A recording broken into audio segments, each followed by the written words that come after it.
Welcome to the Aristotle Foundation for Public Policy's interview with the Contrarian. I'm Mark Milkey, Executive Director of the Aristotle Foundation. We're a new think tank in Canada that will focus on reason, democracy, and civilization. There's a lot under there, but our focus will be related to those three concepts vis-a-vis education. And one of the things we'll do when we officially launch, we're in the kind of pre-launch stage. We're a nonprofit registered charity, but nonprofit registered organization rather, but we've applied for charitable status. When we launch, we will be doing regular interviews with book authors, mainly Canadian, and we've started that already with this Interviews with a Contrarian series. Today, I want to introduce James Forbes, a postdoctoral fellow at the University of Calgary, and he's written a fascinating new book called Protestant Liberty, Religion and the Making of Canadian Liberalism, 1828 to 1878. James, thanks for writing the book, and welcome to Interviews with a Contrarian. Thanks for having me, Mark. One quick correction is that I'm a postdoctoral fellow at the University of Saskatchewan these days. My apologies. We would not want to omit Saskatchewan, especially as my mother is from Saskatchewan originally. So thanks for that correction.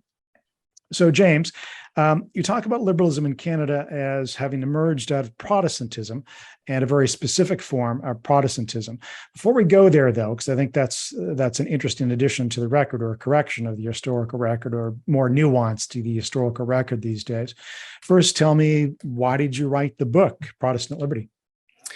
Yeah, well, it started off with a fascination with the evangelical worldview, in particular, evangelical dissenters. This was a group of Protestant Christians who were not part of the established church. So this was a wide variety of denominations, everything from Baptists, Congregationalists, Presbyterians, Methodists, and Quakers were the main ones in Upper Canada, what's now Ontario. And I was curious about how their dissent from the established church shaped their political worldview, as well as their cultural worldview, and what influence they may have had on Canadian politics. And as I dug into that, I found that they actually had a much stronger influence than I would have at first realized based on what else had been written about, the founding of Confederation and everything. And so getting into that, I wanted to explore in further detail about who these people were, what were their priorities, what was their worldview, and how did that shape Canadian liberalism, the ideological foundations of Canada as we know it today. That's a relevant addition to the record. I mean, let's define, and let's go there in a moment in terms of how, at least in recent decades, the origins of Canada have been approached. But before we go there, maybe it would be helpful for viewers if you define liberalism, because of course there's a difference between liberalism, say, of the last 50 years, post-Pierre Trudeau. My own view is that liberalism changed, say, around the 1960s from a more classical liberalism of the 19th century and the assumptions therein to almost a more socialist assumptions under Pierre Trudeau and others. Went very left-wing, went a bit left-wing ideologically in that sense.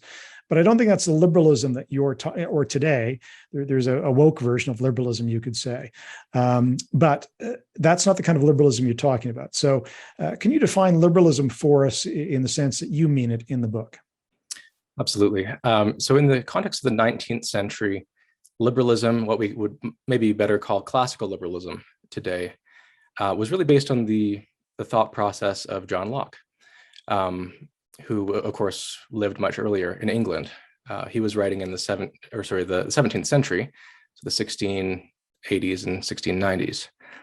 And he talked about liberalism as a system of an ideology that's based on the individual and the individual's rights to life, liberty, and property.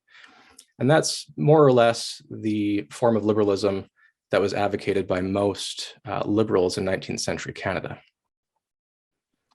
And you further define it, though, or make a distinction between what you call Protestant liberalism and neutral liberty, or Protestant liberty, neutral liberty, rather. Can you expand on that a little bit? And then let's get into perhaps some examples and early debates and the rest of it. And also we'll go back to England, because in essence, there is obviously a huge English influence, as you've already mentioned, on debates in Canada and assumptions in Canada. But can you talk a little bit about the difference between what you call Protestant liberty and neutral liberty? Absolutely. So the idea of neutral liberty is probably the kind of liberalism that people might be more familiar with. And I think that's really the one that won out. Neutral liberty is the idea that a free society is best safeguarded by government institutions that are completely neutral to culture, religion, and they treat people as individuals first and foremost. And so there's still many, strong aspects of that in Canadian liberalism today. This was one form of liberalism that became dominant later, but an earlier form of liberalism, which I call Protestant liberty, that goes back earlier to the days of John Locke and to the days of the Glorious Revolution, which we can get into more later, of 1688. And so that version of liberalism said that in order for us to have a free country, we need to have a Protestant culture. It needs to be a Protestant country. And the reason that they thought of this is because of the old wars between England, France, in which France had, a more autocratic Catholic government. And of course, Spain was likewise. And they were up against England and other Protestant nations that would later become allies of them, who began to define themselves in contrast to these Catholic countries, saying that we are free because we are Protestant. And there's a lot that we can unpack about that, but ultimately goes back to ideas about freedom of conscience, being able to choose your religion, which is a sort of a novel idea that's more, a modern concept in religious history, as opposed to being born into it and having the state control aspects of religion and says everyone must conform to these particular beliefs. Protestants beginning in England in the 17th century and continuing on into, Canadians in the 19th century said, in order for us to be a free country, we need to be a Protestant country. And this was very debatable in Canada, especially since you had such a large Catholic population. And these two versions of liberalism clashed with each other repeatedly over the span of about 50 years. And so that's what my book really delves into. It looks at how did these ideas interact with each other, and why did neutral liberty ultimately come out on top? Let's delve into that a little bit, because I'd forgotten this until I read it in your book, which is that, at least it was in the back of my mind, that of course the Anglican Church in England, in the United Kingdom in general, persecuted dissenters, right? Those not part of the state church. I mean, people are probably very familiar with the beginnings of the Puritans that came to the United States and so forth, fleeing England and religious persecution. We forget, though, or at least I did, that indeed the Anglican Church didn't really tolerate much dissent, or what they called literally dissenters with a capital D. Can you expand on that a little bit? And then the roots of that took place in Canada informed the debates here. Yeah, so this is huge. Really, the liberalism as we know it, well, classical liberalism, emerged at a time of great persecution of dissenters and persecution of Protestants in other countries as well. John Locke wrote his work on tolerance, I think, or on toleration. It's one of the foundational works about liberalism, or a letter concerning toleration. This was written in 1689. And the context of this, well, the most immediate context of this was just a few years earlier. Well, you have the Glorious Revolution. So I feel like I need to start the story a little earlier. After the restoration of the British or the English monarchy in 1660, so you had the whole interregnum, you had a civil war, you had Cromwell taking over for a while, they get rid of their king. Eventually, the monarchy is restored, and once the monarchy is restored, they want to restore a sense of order, and one of the ways they want to do that is to try to push for a religious uniformity.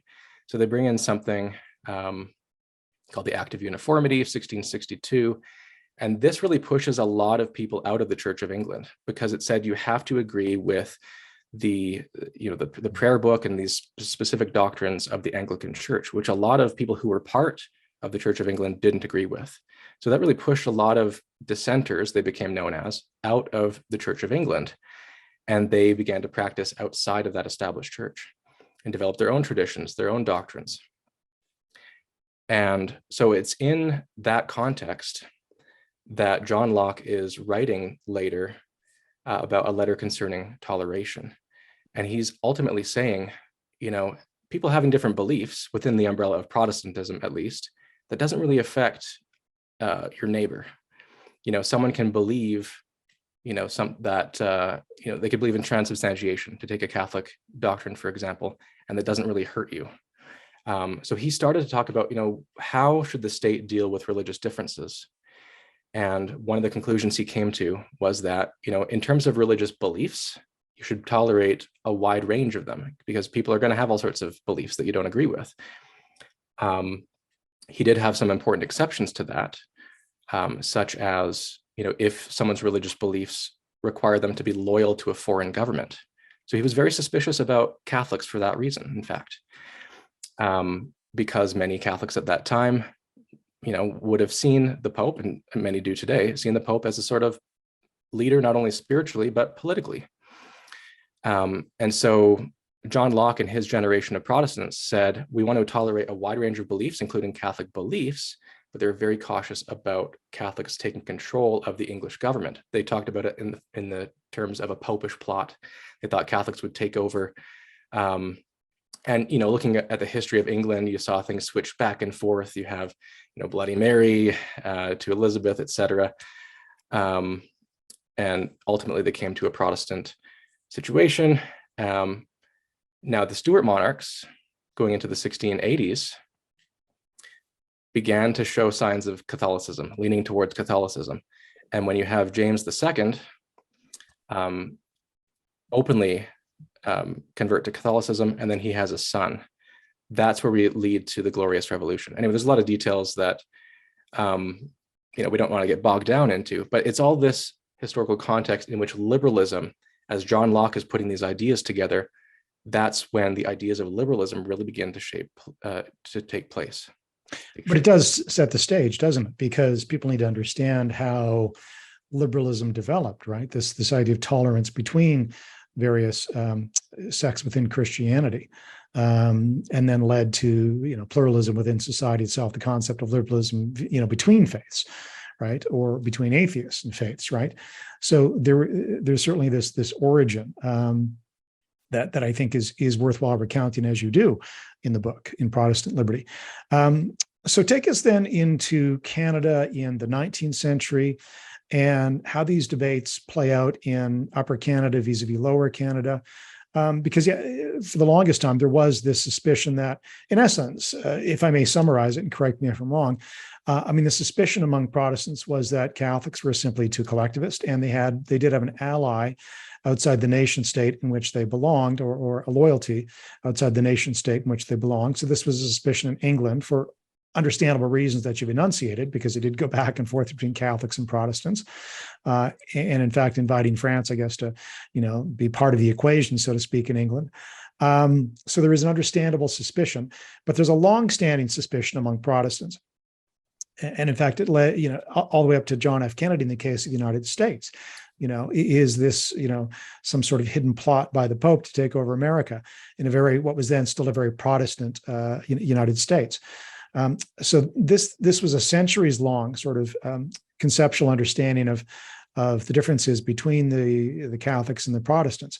But take us into Canada in specific then, how this played out before the founding of Canada and a confederation and afterward, this distinction between the Anglican Church, between dissenting Protestants, and the tensions with Lower Canada, what we now call Quebec. Yeah. So a lot of this began actually not as a matter of Protestant versus Catholic, but a matter of within Protestantism, dissenters versus establishment. And so the establishment, of course, at the time was the Anglican Church. Even though they weren't a formal establishment in Canada the way that they are in England today, they still had certain state privileges. They had a massive land grant called the Clergy Reserves, from which they could draw funds. They had, at first, the exclusive rights to perform marriage ceremonies within the colony of Upper Canada. And so dissenters, who were actually the majority of the population, that's the strange thing about this, is that the dissenters were the majority of the population, but they still feel like their religions are being disrespected by the state, who's blatantly favoring another version of Protestantism.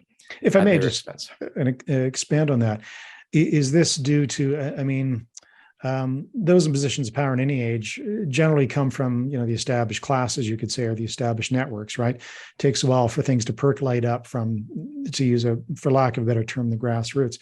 So you had immigration, in part, dissenting immigration from England and elsewhere, and perhaps somewhat from the United States into Canada. So you did have these dissenters with the capital D vis-a-vis the Anglican kind of establishment, you could say. When you think of, Toronto, very Anglican early on, right? York, as it was called before that. So is that part of it, why there is a majority actually of dissenting, or, you could say, non-Anglican denominations in Canada vis-a-vis the Anglican? Yeah, so most of the Upper Canadian population before, I think, 1830, it began to change. Before that, a lot of it was American-born people. And some of this goes back to the Loyalist migrations of the 1780s. And some or late Loyalists came up later, sort of thing. So a lot of, it was really in those 13 colonies before the Revolution that a lot of these dissenting denominations began to thrive. With their distance from England, they were able to thrive a lot better. And so a lot of them, when they come up, even though they're loyal to the crown, they still have religious traditions that are different from the established church. So demographics do begin to change in Upper Canada in the 1830s, in which you're getting a lot more British-born population coming over. Still, a lot of them are dissenters, though. A lot of them are Presbyterian or Methodist or Baptist or what have you. So that didn't necessarily make it more Anglican. In fact, at the end of my book, I have an appendix that shows you the population of Upper Canada and how it changed over time. And the Anglicans were always a large minority, but still a minority of Upper Canada. The dissenters. So again, the ruling class, so to speak, for lack of a better term, would have been appointed, sent over, favored by the colonial office in London. And that explains a bit of the divide between elites, is an overused word these days, but between those who rule, especially in an age where most people are appointed, or a good chunk of them are appointed vis-a-vis the population. Yeah, absolutely. And this was one of the main challenges in Upper Canada, is that at first the governance structure is very much top down. It's very much appointed. So there was a colonial assembly. You have elected members who are meeting there, who are able to vote on spending, but they could be overridden by the appointed executive council and the appointed governor. And so those appointed people didn't always have a good understanding of the dissenting religions. They thought of them as being rebels. They thought of them as being influenced by the Americans. This is one of the things I want to actually correct, is a lot of people have viewed the dissenting religions or dissenting Protestants as being American, essentially. But these denominations all go back to England ultimately, or to Scotland. It's not an American thing versus a British thing.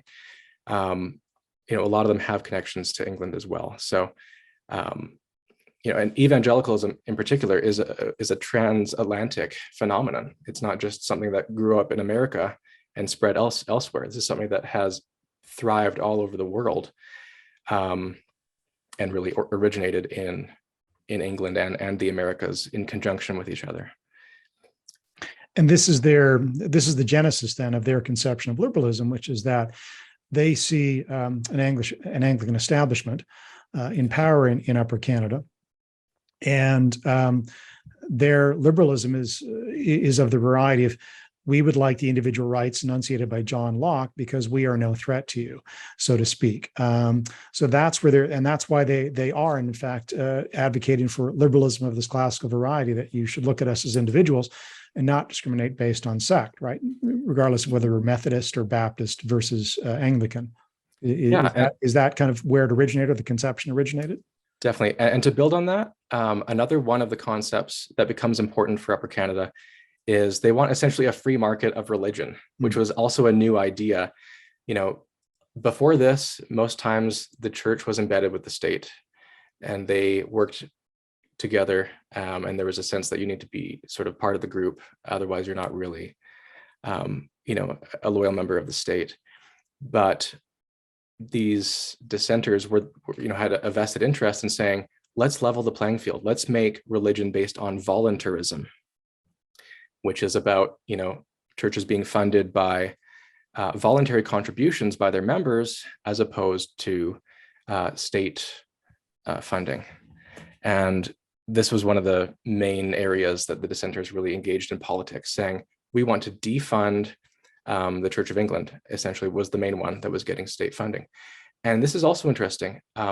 The state originally was saying, okay, since there's a lot of you, maybe we'll give more state funds to you guys as well. And they were saying, no, you're missing the point. We don't want the state to give funds to any of us because we want the state to stay separate from religion. And this also plays into their idea of history, the idea that they had these sort of persecution narratives that said, whenever the state becomes close with the church, there's going to be persecution. And they said, in order to prevent persecution, a lot of these denominations were born out of persecution. And they had long histories of being persecuted by the state church. So they said, in order to prevent that, we got to separate church and state. But an important distinction there is they didn't necessarily want it to be they didn't necessarily want Canada to be just a secular country. They wanted separation of church and state institutions, but they still wanted Christianity to play a huge role in the culture of Canada. That's another important distinction. And in particular, Protestant Christianity, right?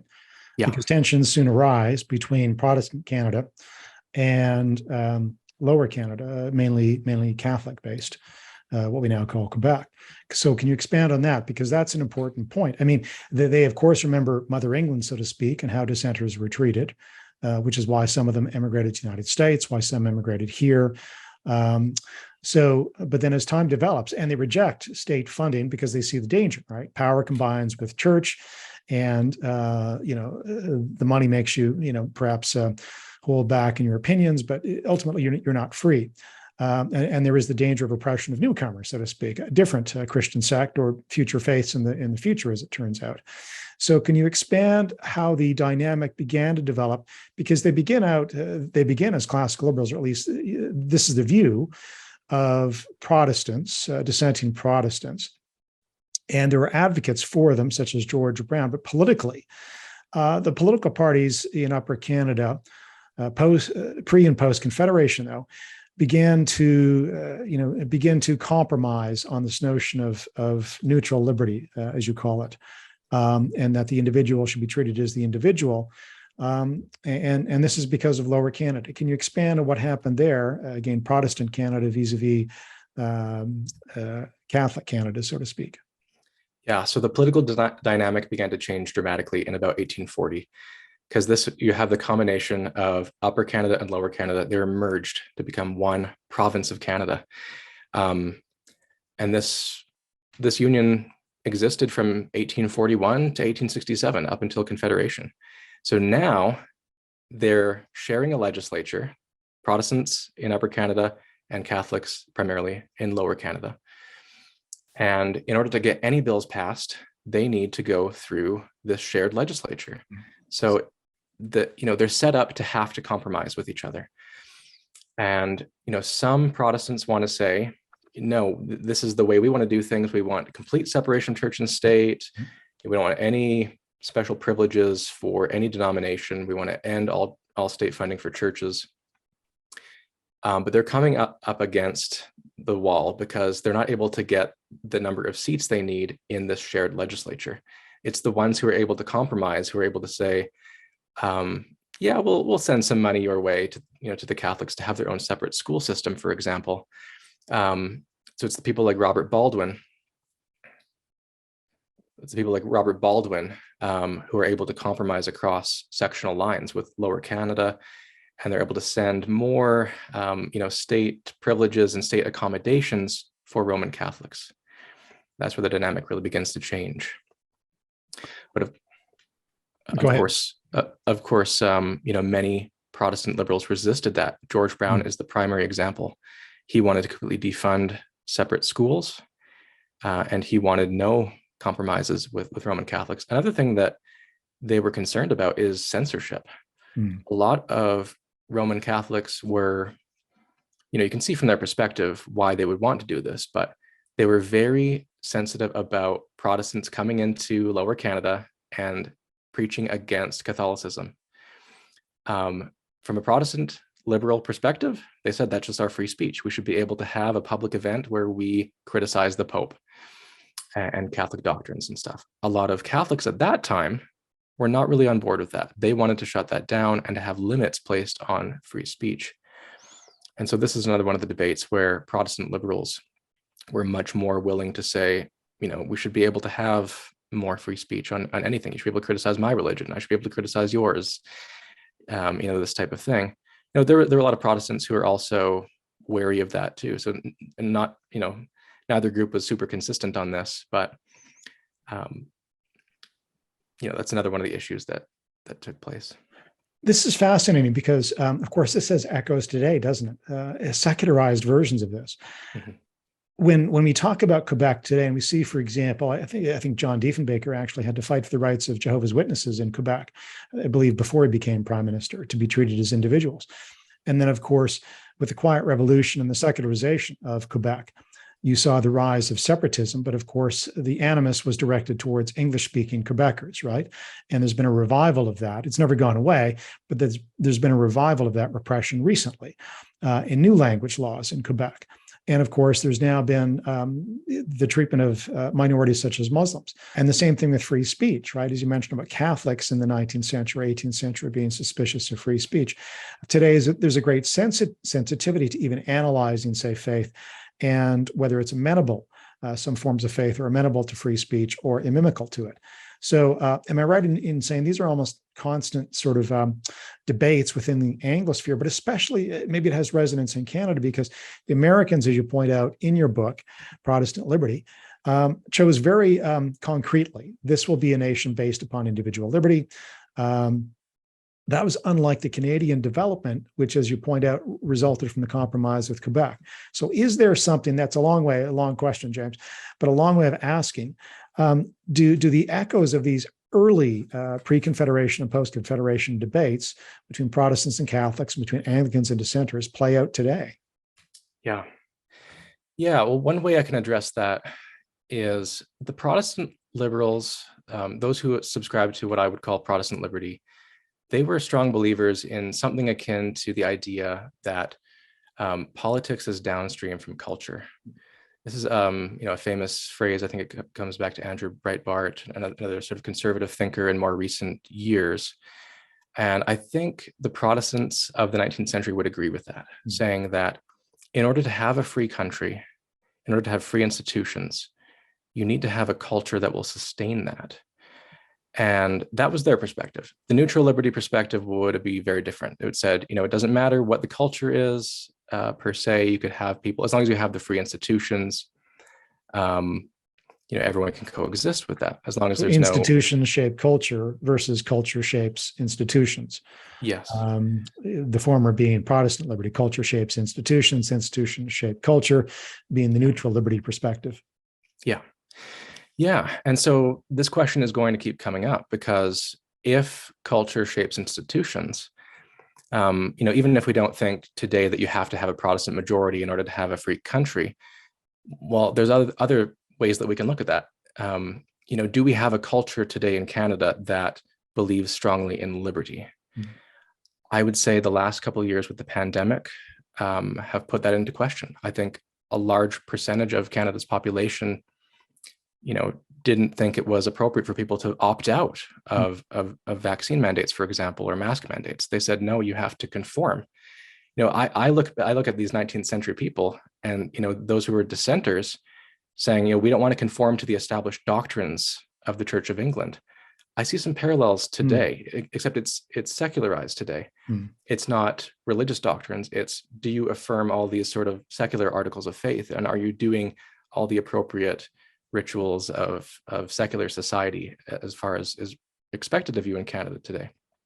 Except even there's potentially, I think in the evangelical community in Canada, there was a great resistance to mandates.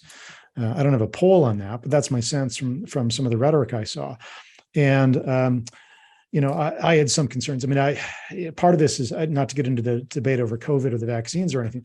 Part of this was, really an analysis of the data. Was this 1918? Was this, the Black Death?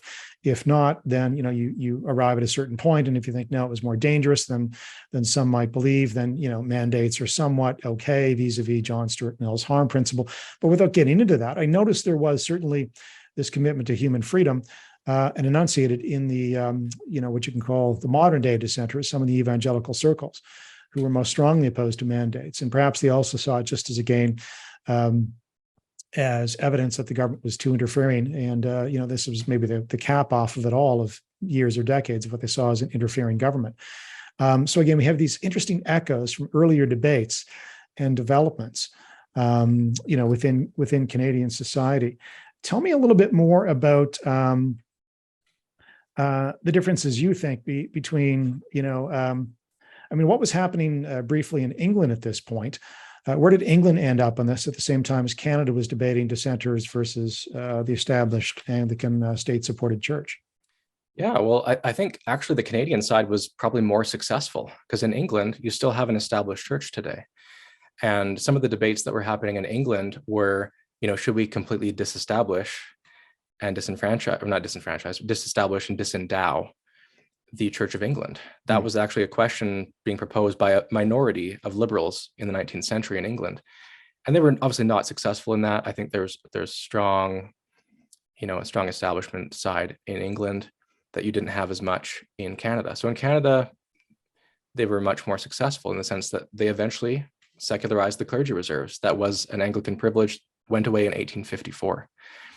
I think eventually the politicians realized this is just such an issue, it's such a wedge issue. If we just take that away, then, we can move on to other things. So yeah, in England, I'm not as familiar with 19th century England side of these debates, but they were not as successful in some of these things as they were in Canada. Although another one that comes to mind is Oxford at first was limited only to members of the Church of England. Voting was at first limited only to members of the Church of England. That began to change in 1828 and 1829 in England. Whereas in Canada, that was, it played out differently because we always had a large non-Anglican population here.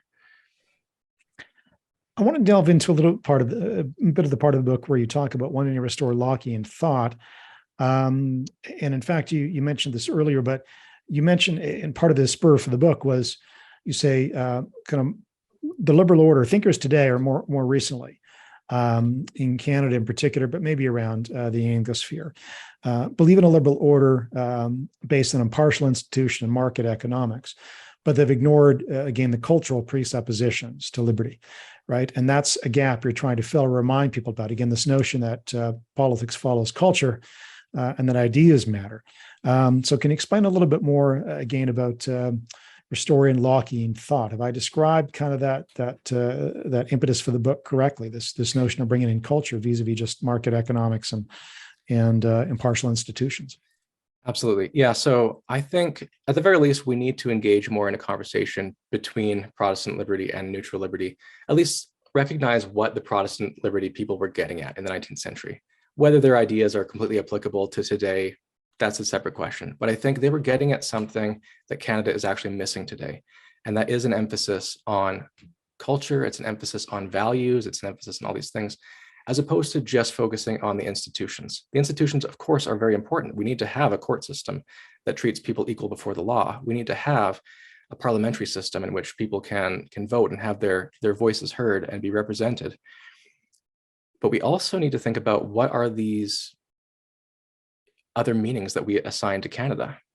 What are the values that we ascribe to? And so that is, that's where the Protestant liberty perspective really plays into a conversation here.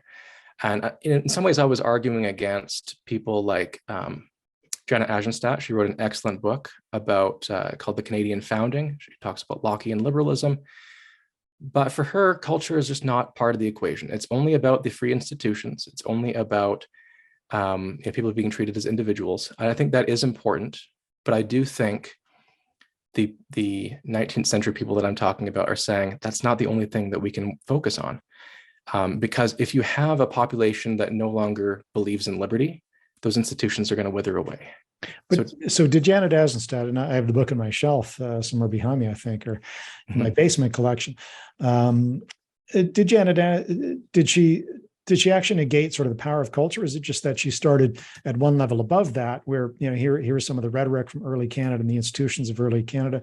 Did she actually kind of negate the idea that ideas matter in the formation of those institutions? Oh, she says ideas matter in terms of liberalism, but she says you don't have to be, you don't have to be a Protestant, for example. And obviously I agree to her to a large extent. But I think she took the argument so far as to say that the Fathers of Confederation and their generation cared nothing about the future of Christianity in Canada. They didn't care if Canada became a completely atheist country or whatever else. And I'm saying they did care immensely. And in fact, I have a good quote here that I jotted down that helps to summarize the Protestant Liberty perspective. This is from an 1867 article in a journal called the Canadian Independent. This was from a denomination of Christians called the Congregationalists. They said, paper constitutions depend for their efficiency upon the temper of rulers and people. Laws are unavailing if public opinion does not sustain them. It may be said of nations, the people are the constitution. So from their perspective, they said that Canada needs to be a Protestant country first and foremost, at least outside of Quebec. And again, to what extent do we apply that today? I'm not saying literally Canada has to have a majority Protestant, society in order to sustain liberal institutions. But I'm saying, what are they getting at? What do they mean by that? And I think what it is we need a culture that believes in liberty. We need a culture that believes in free institutions. What exactly that looks like in the 21st century, that's something that Canadians need to think about.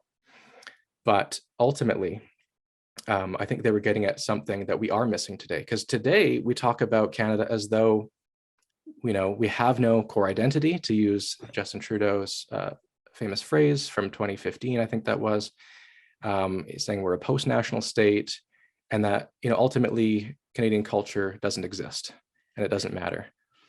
But I want to actually remind viewers of the name of the book, Protestant Liberty, Religion, and the Making of Canadian Liberalism, 1828-1878. I'm talking with James Forbes here, the author, postdoctoral candidate at the University of Saskatchewan.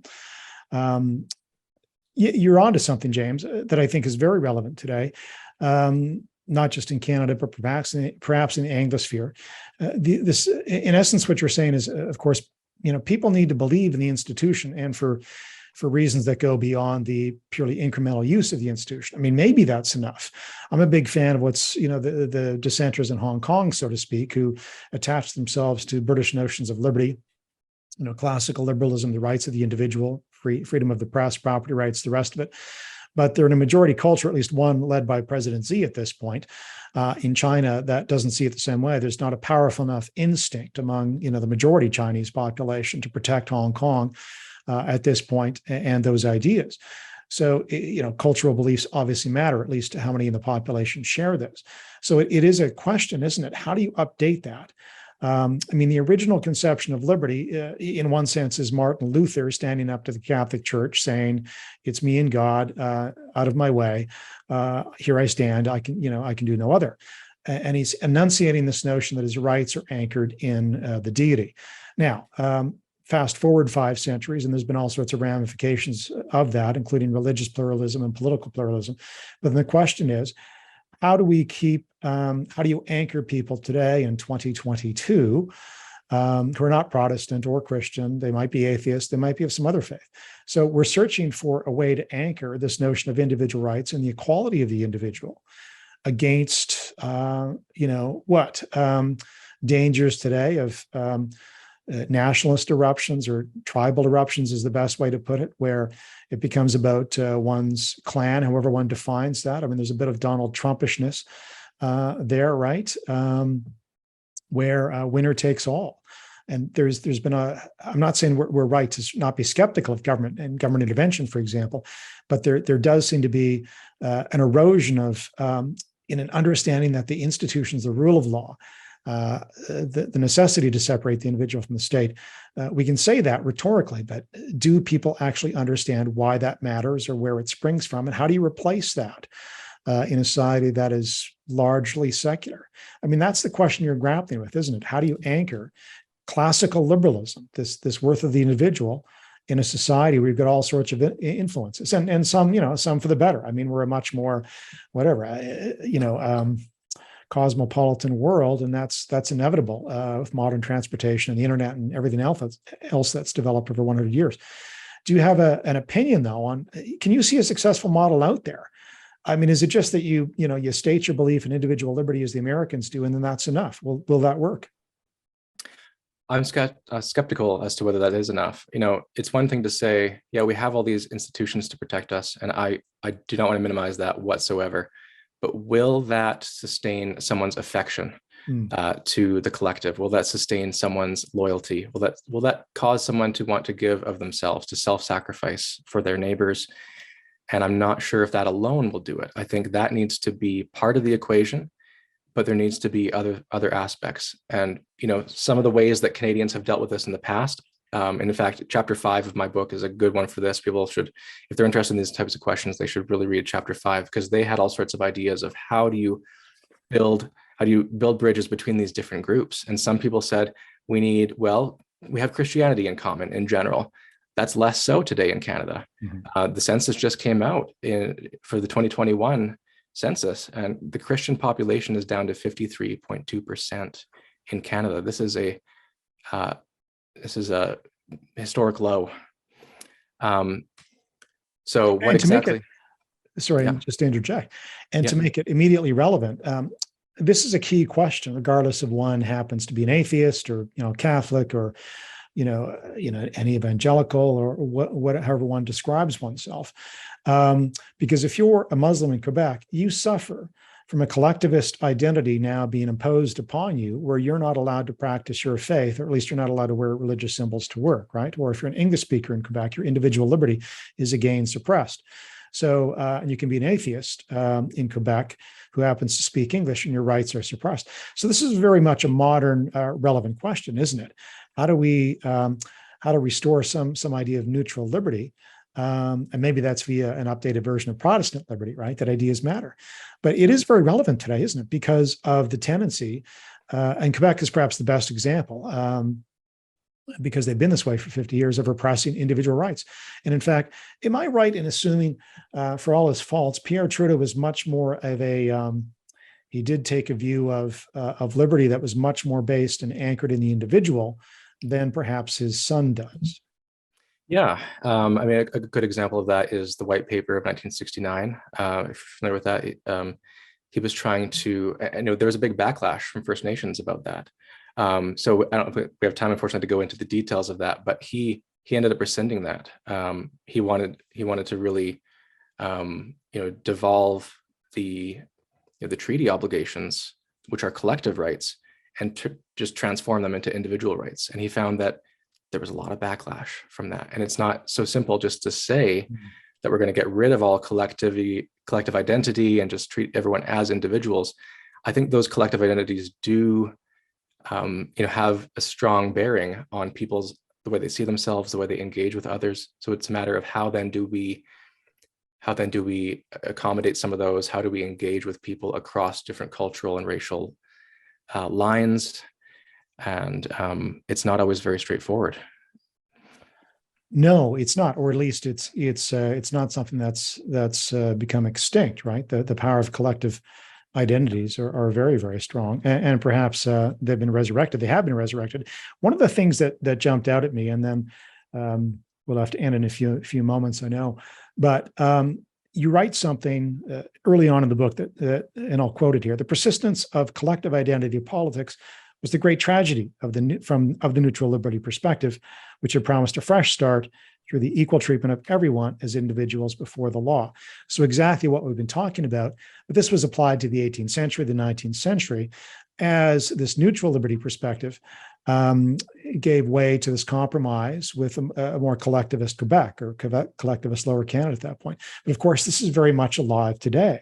Identity politics today, where there's been a resurrection of my identity matters, and the collective that I'm part of matters more than your individual rights. Again, Quebec being the best example of repressing the individual rights and using the notwithstanding clause to do that.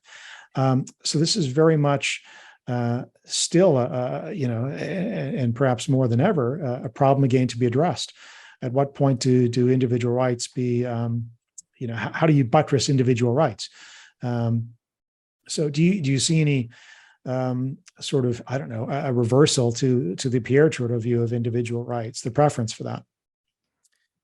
I think collective rights and collective identity politics are still going to be a part of Canada, even in 100 years from now, if Canada still exists. And maybe that's the question. But, this is something I go into in my book, is this sort of clash between individual rights versus collective rights. And they weren't able to just get rid of collective rights. It was impossible. So, some people of the classic liberal persuasion might view that as, something that they need to push harder on, just to make people more individualistic. I don't know if that's necessarily going to play out that way. So what exactly the solution is to that? How do we accommodate different groups? I do think there needs to be some accommodation for people based on their groups, and that it makes things more messy. But, for example, in the conscription crisis of 1917, the Canadian government said, if you're a member of these particular church denominations who are pacifist, you don't have to, register for the draft. And that's based on old agreements. And I think that's the way that Canada has had to operate. And I suspect we're going to have to continue to operate that way to some extent. And there's always going to be a tension between those individual and collective rights. And it's a balance that we'll have to continue to try to get right. Okay, I've been talking with James Forbes, author of Protestant Liberty, Religion and the Making of Canadian Liberalism, 1828 to 1878. Any last thoughts, James, on how this tension between collectivism and individual rights is going to play out in the near future, say in the next year or two, across Canada? Yeah, I think as much as we try to say, let's make society neutral, let's make our government neutral, I think everyone is more than just an individual. I think everyone comes from somewhere. Everyone has an identity that it becomes a touchstone for them. And so that is, one of the fundamental challenges of Canada, is how do we get people to coexist with each other? And yeah, individual rights is going to have to be a big part of that conversation. So is collective rights. So yeah, I wish we had more time to discuss that in greater detail, because there's so much more we could explore. But I hope my book is a good way for people to launch into some of these questions and look at how that founding generation addressed some of these questions, some of the compromises they had to make, and how that shaped Canada as we know it today. Yes, I wish we had more times, James. These interviews always quickly pass by, but it's great to be able to get into some of the book, Protestant Liberty. So thank you, James. And this has been Interview with a Contrarian from the Aristotle Foundation for Public Policy. I'm the Executive Director, Mark Milke, and we will see you in a future episode of Interviews with a Contrarian. Thank you, James, and we'll talk soon. Thanks very much, Mark.